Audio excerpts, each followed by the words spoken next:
It's over at the 1500-metre start. I said that a lot of the events coming in pairs. That was a scintillating women's 1500, and this promises to be likewise in the men's 3 3/4 lap race. Jacob Ingebrigtsen is out there, so is Tim Cheruiyot. If you know this event, you know they are the great pairing who are Olympic champion Ingebrigtsen and world champion Timothy Cheruiyot. There is Cheruiyot. Understand, talking to his agent yesterday, that he has had some problems back home. He's got a young child who's spent some time in hospital recently. That's been quite a distraction for the Tokyo silver medalist. He did take gold, remember, in 2019 at the World Championships. He was also the Commonwealth silver medalist the previous year.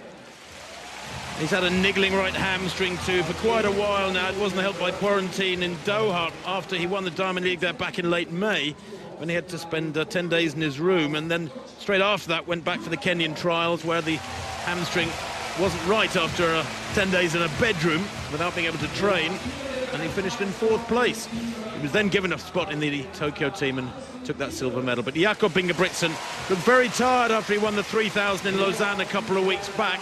Stewart McSweyn of Australia in the yellow there has been in fabulous form, won in Brussels over 1500 metres last Friday evening, and then won in Padua at the weekend. So McSweyn will make sure this is honest if the pace does slow. But Steve, these races nowadays are always pretty quick, pretty healthy. They've asked for 151 at 800, 219 at 1000. The wave lights are going to be moving at 330 pace. This promises to be another quickie. Yeah, I think we'll see something different than what we've just seen from the women's. I can't see Timothy Cheruiyot hanging around too much. He'll want to try and make it hard and fast. McSweyn, if it isn't, so plenty front runners here, isn't it, Tim, to the middle stage of the race to make it quick. There is Jacob Ingebrigtsen. What an astonishing talent he is. Apart from his heats at the European Indoors and in Tokyo this year, he's only lost one race this season. That was the Monaco 1500 metres, when he was third to Cheruiyot and Katir. But of late, well, he's got the winning form over Cheruiyot. He's beaten him at 1500 metres in Tokyo and in the mile in Eugene at Prefontaine meeting, where he ran 3:47, a new personal best. Katir, well, question marks over the Spaniard. He was 8th in Tokyo over 5,000 metres, then 7th in Brussels last week, when many thought he just went rather naively too early, about 300 to run. He kicked hard when he's been winning big races prior to Tokyo by saving his kick.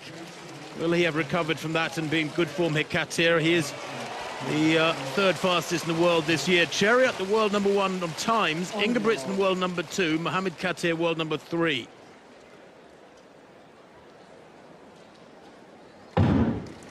Another Australian going here to watch is Hoare, who was 2nd in Brussels, very close to his personal best outdoors on Friday. Hoare actually has a quicker indoor personal best. He ran 3:32 last indoor season. Then he does an outdoor where he's only run 3:33. He's in about 5th place at the moment in the white vest. Eric Sawinski, world-class 800-metre runner himself, very experienced, will take them round here, I suspect, within tenths of a second of what's been requested. No surprise, Steve, sees the yellow vest of Stewart McSweyn slot into 2nd place as one. Has been an astonishing season for him. Good, too, to see Jacob Ingebrigtsen slot into 3rd place. He looks up for this. Yeah, there was meant to be 2 pacemakers initially, but if you're watching last night, Matt Ramsden, who should have been taking it on from Sawinski, dropped out in the 5,000 when he was pacing that race. So I think McSweyn knows that, Ingebrigtsen knows that. So McSweyn's said, hey, when the Sawinski stops, I'm going hard, I'm going fast, and Ingebrigtsen is going to get a tag from that. So is Cheruiyot. So yes, I agree. Could be up for something quick here. Sawinski just setting it, keeping it nice and steady, but McSweyn will pick it up. 55.29 at 400, it's quick, and they're there. McSweyn was probably 55.4, Ingebrigtsen probably 55.6, Cheruiyot in 4th place. All the big guns are there. Katir in that familiar light blue vest back in, what, 6th place? And they're being stretched here because it's single file down the home stretch as they come through with 2 laps to run. Sawinski is doing a good job. If the pace has been maintained through this 2nd lap, we're looking for around 151, maybe even quicker at 800 metres. And Jacob Ingebrigtsen trying to go with Stewart McSweyn, who's clinging onto the coattails of Sawinski. Yeah, I remember speaking to Ingebrigtsen after Lausanne. He said, I'm very tired. He'd had a lot of celebrations. He just looks a little fatigued already for me tonight. Doesn't look quite as relaxed as he should do. And indeed, Cheruiyot going past him. McSweyn is out in front now. Cheruiyot tries to close the gap on the Australian. There's been a good setup from Sawinski. McSweyn will try and keep it going. I think Ingebrigtsen now will just try and hang on to Cheruiyot. Cheruiyot doesn't look like he's interested in forcing the issue just yet. I think that's a brilliant pacemaking job done by Sawinski. 151.07 at 800 as they come to the bell. McSweyn just slowing a little bit here. Cheruiyot easing to the front. Ingebrigtsen in his slipstream. They go through it around 234.5. They're still there. Katir is there. Hoare is there.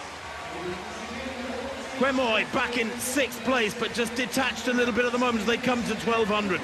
300 to go.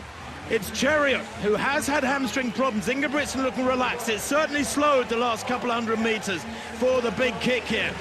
Ingebrigtsen checks over his shoulder. McSweyn on the inside looks hungry for it. He accelerates there, but he's boxed in. And Katir on the outside looks like he's ready for this too. Hoare hanging on to these 4 in front of him as Cheruiyot kicks into the final bend here, trying to outlast Ingebrigtsen, who has that astonishing strength. Remember the Norwegian, a European 5,000 record in Florence back in June, 12:48. That strength surely will help him here as they pull clear of Katir. McSweyn in 3rd, but look at this battle. It's another cracker towards the line, and this time the Kenyan takes it. Half a metre ahead of Ingebrigtsen, 3:31.37. Forget the time. It is another fabulous race for the ages between this pair. The storming battle down the back straight, drawing them clear of 3rd place. Absolutely supreme. And Timothy Cheruiyot saying there is plenty of fight in this old dog yet. I call him an old dog. He's 25 years old. Jacob Ingebrigtsen is 20. And that makes the score between them, I think, 1 more to Cheruiyot. And I think it's 13-2 now, Steve. Yeah, but you know, the 2, it's important, isn't it? As I was saying in that race, I think Ingebrigtsen's just a little bit leggy now, and you know, just was a little bit too far. But smart running from Cheruiyot. You know, I think he probably was a bit tired. I think had he felt as though he could, he might have pushed on harder, maybe at the bell 300. He waited, just built it up, steadily built the pressure.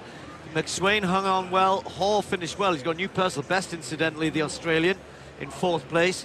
But Ingebrigtsen would normally have thought, yes, if I'm on Cheruiyot's shoulder in a nice hard race like this, down the home straight, I'm going past you. But look at the fight here from Cheruiyot.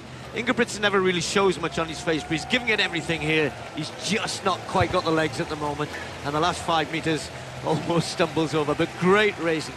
As we said, with the women and the men, 2 great champions, neck to neck, head to head. That's what this sport's about. Love it.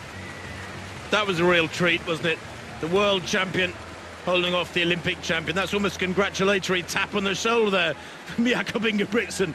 I don't know if there was a 1% temptation to pull the Kenyan Timothy Cheruiyot back, but that was superb. By the way, Ollie Hoare, a personal best in 4th place, still not as quick outdoors as he is indoors. There it is, Cheruiyot, Ingebrigtsen, McSweyn.